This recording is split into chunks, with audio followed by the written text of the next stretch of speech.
يا أيها الذين آمنوا ليبلونكم الله بشيء من الصيد تناله أيديكم ورماحكم ليعلم الله من يخافه بالغيب فمن اعتدى بعد ذلك فله عذاب أليم.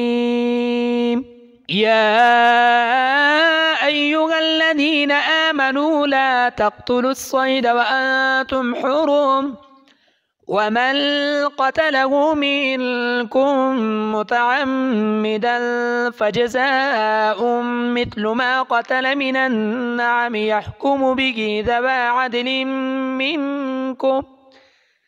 منكم هديا بالغ الكعبة أو كفارة طعام مساكين أو عدل ذلك صياما ليذوق وبال أمره عفى الله عما سلف ومن عاد فينتقم الله منه والله عزيز ذو انتقام. أحل لكم صيد البحر وطعامه متاعا لكم وللسيارة وحرم عليكم صيد البر ما دمتم حرما واتقوا الله الذي إليه تحشرون. جعل الله الكعبة البيت الحرام قياما للناس والشهر الحرام والهدي والقلائد ذلك لتعلموا أن الله يعلم ما في السماوات وما في الأرض بأن الله بكل شيء عليم. اعلموا أن الله شديد العقاب وأن الله غفور رحيم. ما على الرسول إلا البلاغ والله يعلم ما تبدون وما تكتمون. قل لا يستوي الخبيث والطيب ولو أعجبك كثرة الخبيث فاتقوا الله يا أولي الألباب لعلكم تفلحون.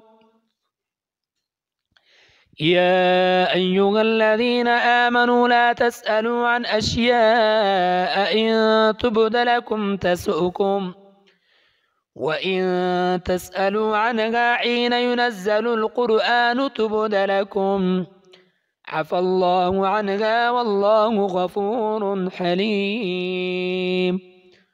قد سألها قوم من قبلكم ثم أصبحوا بها كافرين.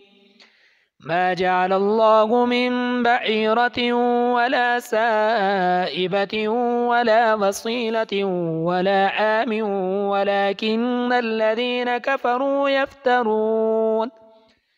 يفترون على الله الكذب وأكثرهم لا يعقلون.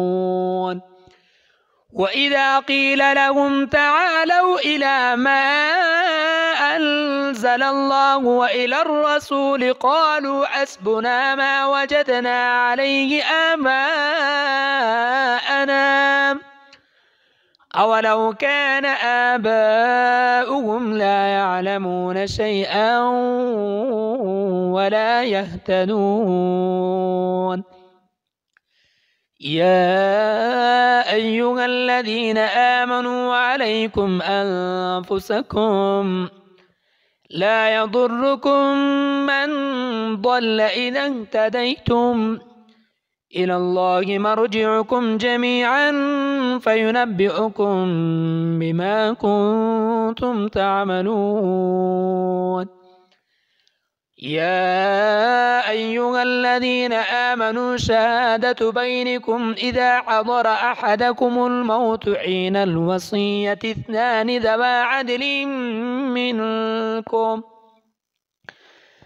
عدل منكم أو آخران من غيركم إن أنتم ضربتم في الأرض فأصابتكم مصيبة الموت تحبسونهما من بعد الصلاة فيقسمان بالله إن ارتبتم لا نشتري به ثمنا ولو كان ذا قربى ولا نكتم شهادة الله إنا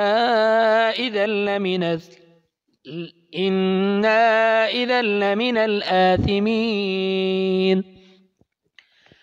فإن عثر على أن لهما استحقا إثما فآخران يقومان مقامهما من الذين استحق عليهم الأوليان فيقسمان بالله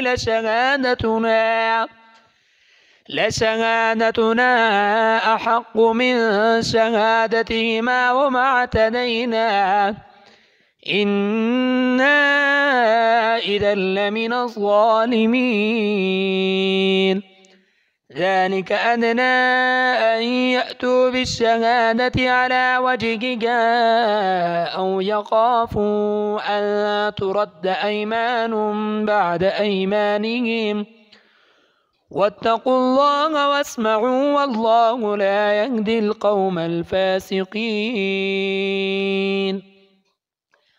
يوم يجمع الله الرسل فيقول ماذا أجبتم قالوا لا علم لنا إنك أنت علام الغيوب. إذ قال الله يا عيسى ابن مريم اذكر نعمتي عليك وعلى والدتك إذ أيدتك بروح القدس تكلم الناس في المهد وكهلا وإذ علمتك الكتاب والحكمة والتوراة والإنجيل وإذ تخلق من الطين كهيئة الطير بإذني فتنفخ فيها فتكون طيرا بإذني وتبرئ الأكمه والأبرص بإذني وإذ تخرج الموتى بإذني وإذ كففت بني إسرائيل عنك إذ جئتهم بالبينات فقال الذين كفروا منهم إن هذا إلا سحر مبين. وإذ أوحيت إلى الحواريين أن آمنوا بي وبرسولي قالوا آمنا واشهد بأننا مسلمون. إذ قال الحواريون يا عيسى ابن مريم هل يستطيع ربك أن ينزل علينا مائدة من السماء قال اتقوا الله إن كنتم مؤمنين. قالوا نريد أن نأكل منها وتطمئن قلوبنا ونعلم أن قد صدقتنا ونكون عليها من الشاهدين. قال عيسى ابن مريم اللهم ربنا أنزل علينا مائدة من السماء تكون لنا عيدا لأولنا وآخرنا وآية منك وارزقنا وأنت خير الرازقين. قال الله إني منزلها عليكم فمن يكفر بعد منكم فإني أعذبه عذابا لا أعذبه أحدا من العالمين. وإذ قال الله يا عيسى ابن مريم أأنت قلت للناس اتخذوني وأمي إلهين من دون الله قال سبحانك ما يكون لي أن أقول ما ليس لي بحق إن كنت قلته فقد علمته تعلم ما في نفسي ولا أعلم ما في نفسك إنك أنت علام الغيوب.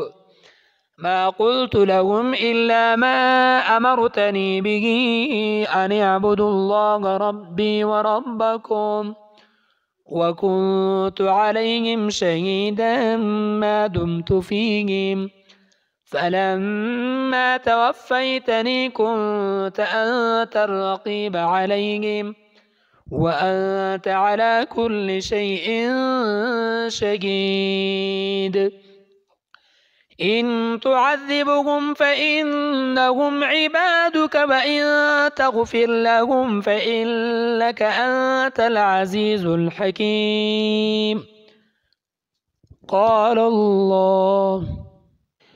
قال الله هذا يوم ينفع الصادقين صدقهم لهم جنات تجري من تحتها الأنهار خالدين فيها أبدا رضي الله عنهم ورضوا عنه ذلك الفوز العظيم لله ملك السماوات والأرض وما فيهن وهو على كل شيء قدير.